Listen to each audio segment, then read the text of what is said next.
I'm David Monk, after-school STEAM educator with Children's Museum Houston. Today's Brain Break is brought to you by the Brown Foundation. Check it out. Today we're going to make a pace counter. A pace counter is used to determine a distance traveled on foot. The materials you'll need are some scissors,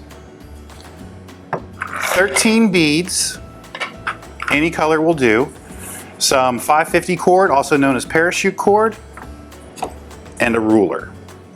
The first step is to take your parachute cord and measure out 26 inches. Once you have your 26-inch mark, take your scissors and cut your piece of parachute cord. The next step is you'll want to move the nylon from the inside of your parachute cord. Don't throw this away, because you'll need one of the pieces of string that you just removed from your parachute cord. The next step is to take the two ends that you just tied and make a knot at the very end. As close as you can get to the bottom, your knot should look something like that. The next step after that, you'll take the piece of string that you removed from your parachute cord, and this is going to help you put your beads onto your pace counter.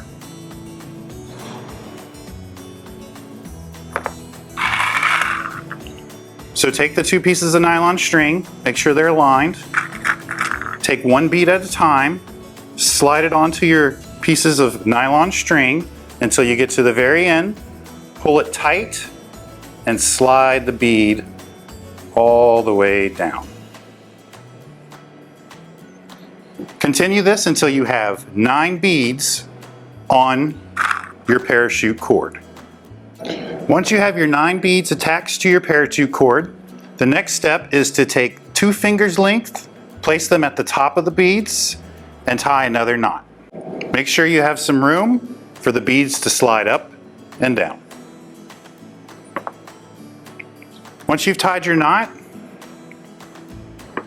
put the remainder of the beads onto your parachute cord. Once you put the remainder of the beads onto your parachute cord, take 2 fingers and tie your last knot. Once you've tied your last knot, your pace counter is complete. In order to use your pace counter, you have to find your pace count. The easiest way to do it is go on Google Earth, select a location that you would like to pace out your walk, and use the measuring tool to measure 100 meters. To begin, you will start off with your right foot, and every time your left foot strikes the deck, you will count 1, 2, 3, etc. until you get to that 100-meter point, and whatever number you are on, that is going to be your pace count. So now, when you're out walking and you want to determine the distance, you start counting your left foot strikes, and when you hit that number, you will slide one of the beads up, and you will know that you have traveled 100 meters. And you will do that again, and then once you hit that mark again, you will slide it up, and you'll be able to look at your pace counter and know that you have traveled 200 meters. Thank you for joining us for this Brain Break. Don't forget to follow us on social media and subscribe to our YouTube channel. We'll see you next time.